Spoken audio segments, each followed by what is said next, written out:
el derecho a señalar es primero de la persona con quien se entiende la diligencia. Aquí la persona en la práctica, lo que les digo que sucedió es que él ya traía lo que iba a señalar, ¿ok? Y dos, fíjense el orden, porque cuando el ejecutor requiere de pago a la persona esta que estaba ahí atendiendo la diligencia, pues le dice, no, pues ¿de qué se trata? No, pues es un crédito fiscal de 2,700 pesos. Y dice, bueno, pues no lo conozco, no sé ni qué onda, pero pues aquí tengo 2,700 pesos, te lo pago. Entonces le dice, no, no te puedo recibir dinero por dos razones, porque no traigo la línea de captura y dos, porque no me sé el monto exacto. O sea, no es exacto este monto, o sea, ni siquiera sabía hasta por cuánto era el importe que tenía que señalar, ¿sí? Pero sí traía que iba a señalar un tractocamión, ¿no? Fíjense ustedes, entonces, aquí ya no se trataba de un pago, porque él dijo, no traigo la línea de captura, no es que ya no te van a hacer un pago, tú vas a trabar embargo sobre dinero, vimos que era el número uno, ¿no es cierto?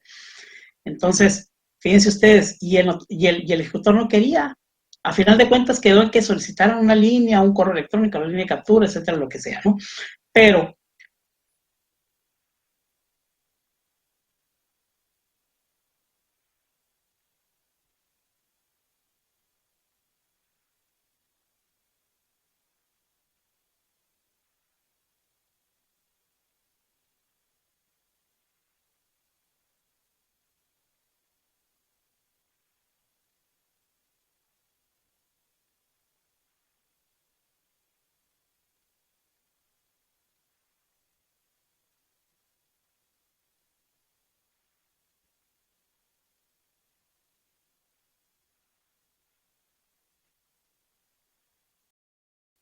ahorita vamos a ver una excepción en donde el ejecutor, no la persona con quien se entiende la diligencia, puede no respetar ese orden, ¿ok?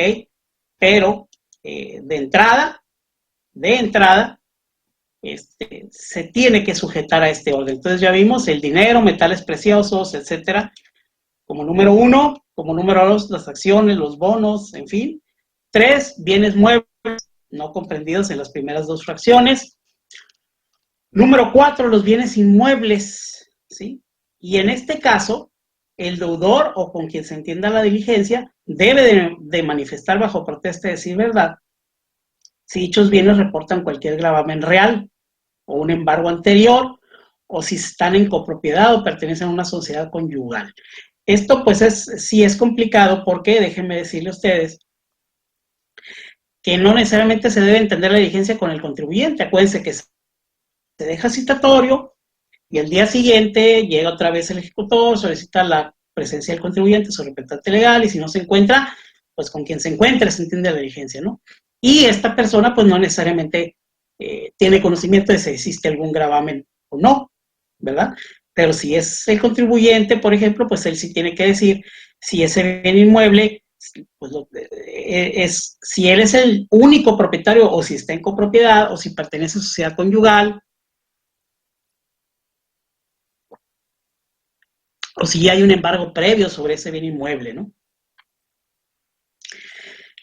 Ese es el número 4. Y bien, la persona con quien se entienda la diligencia del embargo podrá designar 2 testigos, y si no lo hiciere, pues al terminar la vigencia, los testigos designados se negaren a firmar, así lo hará constar el ejecutor en el acta, ¿sí? Sin que tales circunstancias afecten la legalidad del embargo. Es decir, la persona con quien se entiende la diligencia puede nombrar a 2 testigos, ¿sí? Pero si no los nombra o estos no quieren firmar, no le quita validez al embargo. ¿Por qué es esto? Miren, vamos a ver la siguiente tesis aislada de la segunda sala de la Corte. Aquí nos va a decir por qué, ¿sí?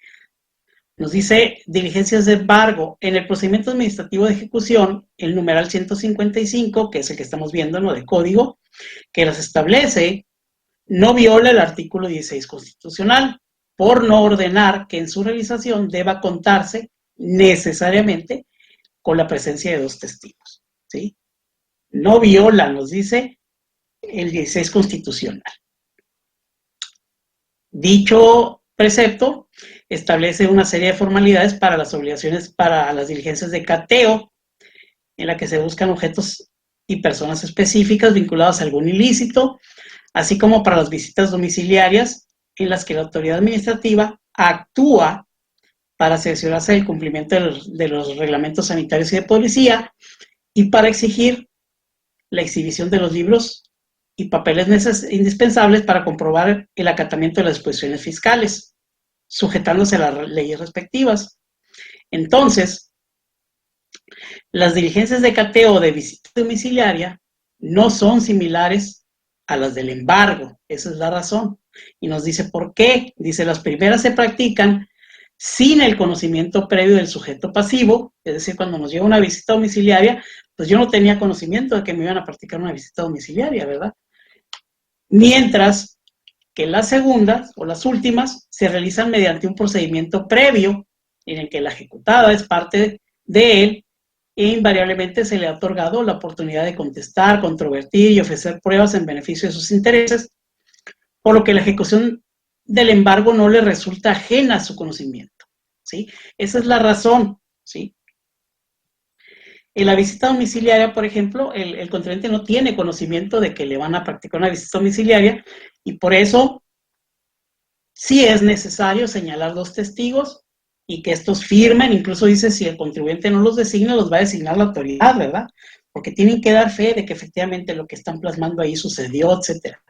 En el embargo pasa algo muy curioso. En el embargo, la persona con quien se entiende la diligencia puede designar 2 testigos, pero si no lo hace, o si bien los testigos no quieren firmar, no pasa nada. ¿Por qué? Porque aquí nos dice ya hubo un procedimiento previo, nos dice la segunda sala, ¿verdad? O sea, ya al contribuyente se le determinó un crédito fiscal, que a lo mejor lo pudo haber impugnado, en fin, ofreció pruebas, etcétera. No le es ajeno, ¿sí?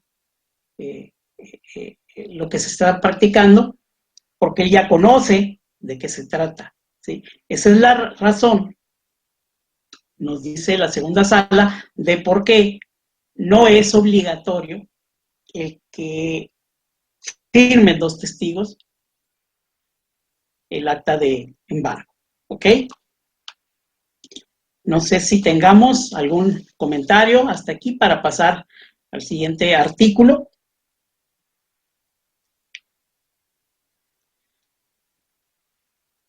Nos dice el 156 que el ejecutor va a poder señalar bienes. Todo bien. Gracias, Fernando. Saludos. Qué gusto verte por acá, Fernando. El ejecutor va a poder señalar bienes sin sujetarse al orden establecido en el artículo anterior. ¿Se acuerdan que les dije que había una excepción? ¿Sí? Pero es el ejecutor, no la persona con quien se entiende la diligencia. ¿Y en qué casos puede saltarse ese orden?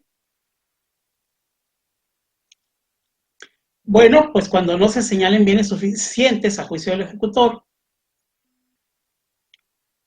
o no haya seguido el orden para el señalamiento. Es decir, si a juicio del ejecutor los bienes que señaló y el contribuyente o la persona con la que se entiende la diligencia pues considera que pues no son suficientes para cubrir el monto del crédito fiscal actualizado, él va a señalar bienes, va a proceder a señalar bienes pues suficientes para que se alcance a cubrir con lo que ya señaló el contribuyente, más los que señale él, pero ya no tiene que seguir el orden preestablecido, ¿ok?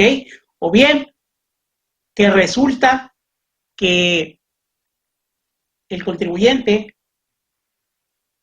al señalar bienes, pues dijo, pues este equipo, por ejemplo, ¿no? Y ya vimos que los bienes muebles era la número 3, entonces como no respetó el orden de decir, bueno, pues no tengo efectivo, no tengo metales preciosos, etcétera, el ejecutor se puede saltar ese orden, ¿ok? También, cuando teniendo el deudor otros bienes susceptibles de embargo, señale bienes ubicados fuera de la circunscripción de la oficina ejecutora. Por ejemplo, su servidor está en Hermosillo, Sonora, ¿sí?